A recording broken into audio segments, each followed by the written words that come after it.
Artem Morozov may have defeated Hermes Gasparini at East vs West 24, but he lost to his injuries once again. Young Morozov looked slightly defeated and sad when he was expressing his feelings through more than a dozen stories on his Instagram page. He talked about his wrist injury, the criticism that he's getting, and his arm wrestling future. Morozov started the topic by explaining why he was at the hospital. He came to get his wrist checked because it started bothering him again during the Gasparini match. The wrist made a cracking sound, so he wanted to get to the doctor and make sure that everything was still in place.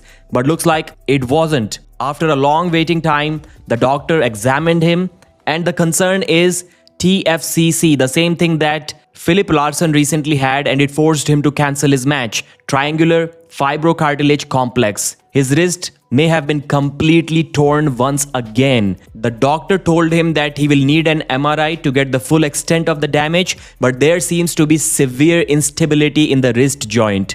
Morozov explained that his wrist problem, it's not new. He originally had this problem as a child when he was playing basketball, long before he even started arm wrestling or started using performance enhancing drugs, because that was another topic that Morozov was not happy about. Everyone seems to keep on telling him that his injuries are because of the heavy PED usage, but Morozov doesn't think so. Morozov said that when people tell him that he's not even 30 and he's having all of these injuries, it's all because of PED usage. It's not the case. He has had a couple of surgeries in his life, the recent right wrist surgery, and when he was 20 years old, he had an ear-related surgery. His wrist problems existed long ago, as we just discussed, but it became more severe once he started arm wrestling. The tendon and ligament issues are not necessarily related to muscle growth or steroid usage, that's what he thinks, because his tendons and ligaments are still in fact pretty much stable. It's just the joints that are the problem.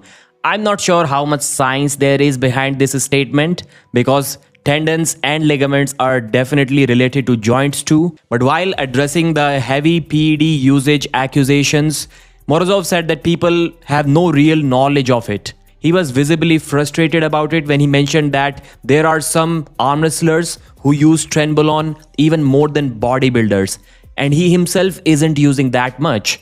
So people should stop speculating about how much stuff he's taking, because none of that is completely true. Towards the end, he thanked his genuine fans who support him, who care about him, who care about the sport of arm wrestling, and who are not armchair experts who think they know everything about the injuries, training and PDs and stuff, but they really don't. They all can go to hell as per Morozov. So the key takeaways from this are wrist injury. It is yet to be determined what exactly is the problem, but heavy instability could be TFCC.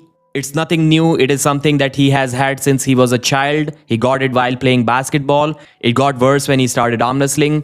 Injuries are not related to PED usage and some other stuff which we just talked about. Now let's take a look at Artem Morozov's beautiful arm wrestling career. He got highlighted to the world when Devon uploaded a video about him, and also around the same time when he destroyed Georgi Zaranov and Arif Artem at the same time. That was unexpected. Everyone was like, who is this young guy who's beating these world champions? And then after that, he stepped on to the East vs West stage at East vs West 2. He lost his match to Prudnik, but Prudnik at that time was a beast. He was probably top 10 back then, and top 10 in the super heavyweight category, not in a weight category. Then Tobias Sporong, Morozov won 3-1 against Tobias on the left arm. Then he destroyed Derek Smith, destroyed Matt Mask on the left, destroyed Cody Merritt on the left, won a great match against Dave Chaffee, which was probably one of the biggest wins of his life until that time. Then he won against David Dadikian in one of the best left-handed matches ever, destroyed Gasparini on the left, destroyed Revaz Lutidze, destroyed Corey West, lost to Georgi Svetkov, but he was pretty light and sick at that time. I would like to see that rematch. Beat Alex Kurdecha on the left, beat Ivan Matushenko on the left, then lost to Vitaly Laletin 3-0, beat Kamil Jablonski 5-1, almost beat Vitaly Laletin but lost to him on the left arm with a score of 4-2, got injured there pretty badly, then destroyed Alex Kurdecha on the right arm, but he lost to Alijan Muratov 3-0 on the left, And recently he destroyed Hermes Gasparini with a score of 4-1. Literally destroyed him, injured him, and literally destroyed himself too, because he also got injured. So Morozov is saying that his injuries are not really related to heavy PD usage, but the fans are not really willing to believe that. If we look at the careers of these amazing arm wrestlers like Morozov and Dadikyan, they have done such impressive things at such a young age. But is that also the reason for their injuries? Did they get too strong too early for their own good? Morozov is not a new arm wrestler. He has been arm wrestling for, I would say, at least a decade now. But he recently got that big. So while already being such an experienced arm wrestler, being in this 140 kg territory was a new thing for him too. Being able to apply that much force on the table is a new thing for him. So I wonder what part of being a professional arm wrestler these days should be strictly dedicated to avoiding injuries, planning on how to avoid injuries. Because these injuries may demotivate an athlete. And we may never see peak Morozov once again. I hope it's wrong.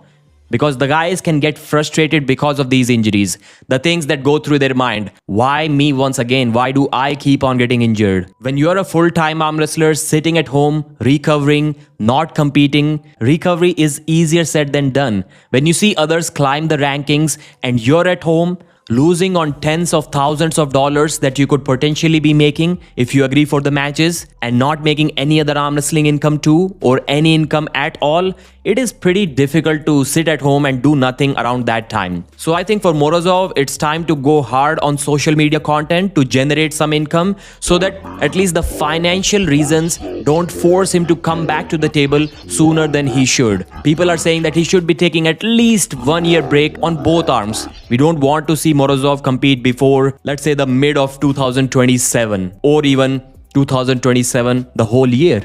Speaking of recovering from injuries, Bogdan is recovering pretty well from his left arm injury. The torn muscle area is visibly different, but the pain and function have improved almost every day. He can do normal activities now, like washing his hair, touching his face, stuff like that, which were almost impossible the day or two after the injury. He credited the treatments from Infinity Functional Performance that he got before he got injured. Left arm status, he already did some light arm wrestling on the left arm despite the injury, which is crazy if you think about it. And because of that, he believes that he will be back on the left arm too in just 3 weeks' time. The right arm feels good. There is some lingering issue in the inner elbow because of his side pressure battles. He believes that side pressure can literally rip your arm open and it can cause your elbow to crack. So currently he's rehabbing his elbow and he will compete at East vs West 26 in China if invited. He has decided to skip on East vs West 25 because he wants to recover well.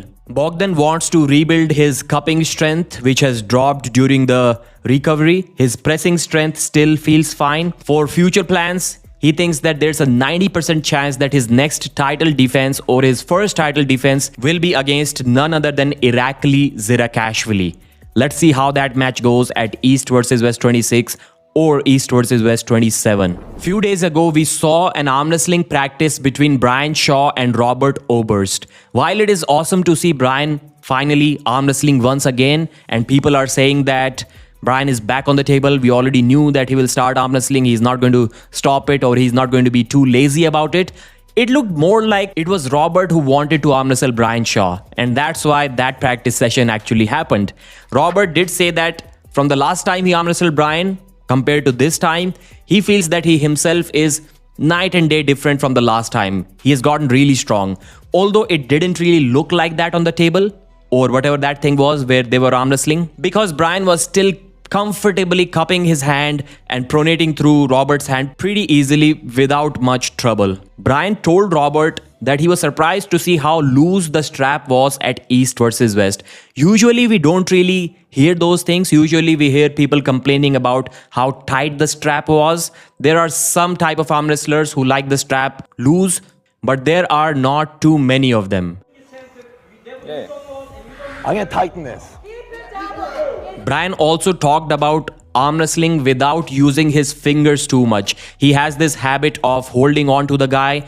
Well, he can do that without the strap, but in the strap, he will focus on literally pronating without using his fingers too much. Robert wanted to know how much further he has come since the last time. He was happy with his performance. He thinks his left arm is way better than his right arm, and he also wants to compete in the future. There was a time about a year ago when Robert was saying that he's going to become the world champion of arm wrestling or something crazy like that. We haven't really seen anything of that caliber from Robert yet, but again, we haven't really seen him compete on the table.